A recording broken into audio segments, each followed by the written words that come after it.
দিন 15 আগেও এতটা গরম পড়েনি, বরং বাদলা দিনের মতো এক আকাশ বৃষ্টি আর গায়ে সোয়েটার চাপিয়ে সকাল সকাল বেরিয়ে পড়েছিলাম মোটামুটি গোটা ফ্যামিলি নিয়ে।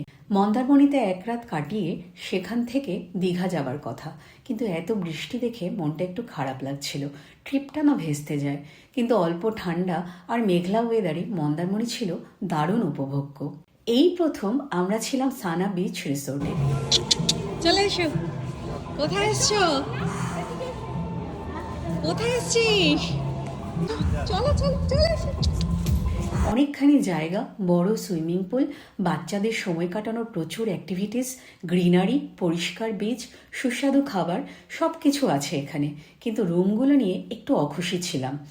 আমরা ছিলাম কটেজগুলোতে, ভাড়া একটু কম বলে কিনা জানি না, একটু যেন গুমোট আর অপরিচ্ছন্ন লেগেছিল রুমের ভেতরটা। এমনকি জানলাগুলো বাইরে থেকে কাচের হলেও ভেতরটা কাঠের। প্রায় 3টে অবধি সুইমিং পুলের লাউড মিউজিকের জন্য সেটাও বন্ধ করে রাখতে হয়েছিল, ফলে একটু যেন সাফোকেটেড লাগছিল রুমে। মন্দারমণিতে এবার সবচেয়ে বেশি এনজয় করেছে হনু আর হনুর ঠাম্মি। দুজনেই মোটামুটি যা জল ঘেটেছে 1 মাস চান না করলেও হবে।